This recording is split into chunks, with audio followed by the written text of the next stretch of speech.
ఇప్పటి వరకు మనం పెద్దగా ప్రమాదాలు జరిగినప్పుడు, అగ్ని ప్రమాదాలు జరిగినప్పుడు ఫైర్ ఇంజన్లు అనేవి వాడుతుంటామని చెప్పేసి చూసాం కదా. సో చిన్నగా ప్రమాదాలు జరిగినప్పుడు, అంటే చిన్న చిన్న ఏరియాలలో ఇరుకు సందులలో ప్రమాదాలు జరిగినప్పుడు ఈ విధంగా టూ వీలర్స్ని కూడా తీసుకువెళ్తుంటారు. సో ఈ టూ వీలర్ బండి ఏ విధంగా పనిచేస్తుంది, ఏ ఎక్విప్మెంట్ వీళ్ళు ఆ ఏరియాకి తీసుకెళ్తుంటారు, ప్రమాదం జరిగిన ఏరియాకి అనే విషయం తెలుసుకునే ప్రయత్నం చేద్దాం.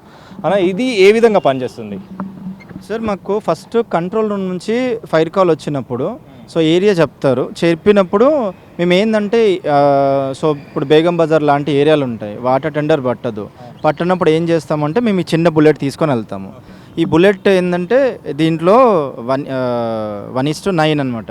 1 లీటర్ ఫోమ్ ఉంటుంది, సో 9 లీటర్ వాటర్ ఉంటుంది. ఇది మిస్ట్ అంటారు. 1:60 అని రేషియోలో ఇది వాటర్ ప్రెషర్ వస్తుంది. సో ఈ చిన్న చిన్న ఫైర్ల మీద మాత్రమే వాడతాము, పెద్ద ఫైర్ మీద అంటే ఎలాంటి ప్రమాదాలు అంటే ఇప్పుడు పెద్ద పెద్ద ప్రమాదాలు ఉంటాయి. సో చిన్న ప్రమాదాలు అంటే ఎలాంటి ప్రమాదాలు జరిగినప్పుడు ఇలాంటి యూజ్ చేస్తుంటారు? ఫైర్ కాల్స్ మీదనే యూజ్ చేస్తామండి. ఇది ఏంటంటే ఇప్పుడు మనకు నారో రోడ్స్ ఉంటాయి. సో నారో రోడ్స్లో ఎంపీటీ వెళ్ళదు, వేరే వెహికల్ వెళ్ళనప్పుడు ఏం చేస్తామంటే అక్కడ చేతులతో నార్పలేం కదా. సో ఆ ఉన్న పరిస్థితిని బట్టి మనం ఈ బుల్లెట్ని తీసుకొని వెళ్తాము. ఫస్ట్ రెస్పాండర్ అనమాట. ఫస్ట్ టర్న్అవుట్ దీన్ని చేస్తాము. ఆ తర్వాత అక్కడికి వెళ్ళాల్సిన మేము అంటే ఫస్ట్ ఏమవుతుంది అనేది చూసిన తర్వాతనే కదా వేరే వాళ్ళకి చెప్పేది. మా కంట్రోల్లో నుంచి మెసేజ్ రాగానే ఫస్ట్ 1 మినిట్లో టర్న్అవుట్ అయిపోతాము, ఏరియాకి స్పాట్కి రీచ్ అవుతాము. అక్కడ సిచ్యువేషన్ ఏంది అనేది, ఇప్పుడు నేరో రోడ్ ఉందా, పెద్దగా ఉందా, చిన్నగా ఉందా అనేది బుల్లెట్ మీద వెళ్ళేసి చూసిన తర్వాత మేము ఇన్ఫార్మ్ చేస్తాము. ఒక్కళ్ళే సిబ్బంది ఉంటారా ఈ వెహికల్కి సంబంధించి? ఎంతమంది వెళ్తుంటారు? ఇద్దరం ఉంటాము. ఒకరు పైలట్ ఉంటారు, ఒకరు కో పైలట్ ఉంటారు. సో వాళ్ళు ఏంటంటే ఇద్దరికి మేము మిస్ట్ అనమాట, ఇద్దరు క్యారీ చేయడానికి. సో ఇదేంటంటే చిన్నగానే ఉంటుంది, అంటే ప్రమాదం జరిగినప్పుడు తీవ్రత పెంచకుండా ఉండడానికే ఇది యూజ్ చేస్తాం. ఫస్ట్ తీవ్రత అనేది పెరుగుతూ ఉంటుంది. సో ఎంతవరకు మీరు దీన్ని కంట్రోల్ చేయగలుగుతారు? సార్ ఫైర్ అనేది మనం ఎలా చెప్పలేము.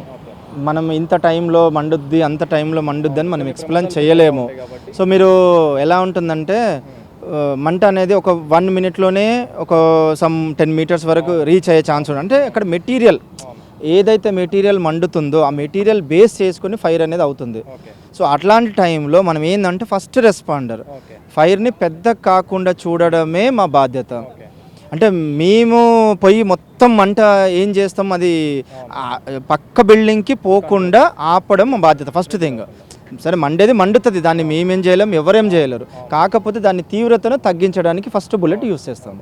ఆ తర్వాత మేము నెక్స్ట్ టర్న్అవుట్ అయింది ఎంపీటీ తర్వాత ఇంకా సిచ్యువేషన్కి తగ్గట్టు ఏం అవసరమో, సందర్భం ఏంది, ఫైర్ ఎలా అవుతుంది అని చూసి దాన్ని బట్టి మేము కంట్రోల్కి ఇన్ఫామ్ చేస్తూనే ఉంటాము. సో దాన్ని బట్టి వేరే వెహికల్స్ వస్తున్నాయి. తర్వాత బ్రాంటో వస్తుంది. సో హైరైజ్ బిల్డింగ్ వెళ్ళినప్పుడు ఇప్పుడు బ్రాంటో ఏంటంటే 54 మీటర్స్ ప్లస్ 18 ఫ్లోర్స్ వరకు మనం రిస్క్ చేస్తాము. అలా అనమాట. ఫస్ట్ రెస్పాండ్ ఇది.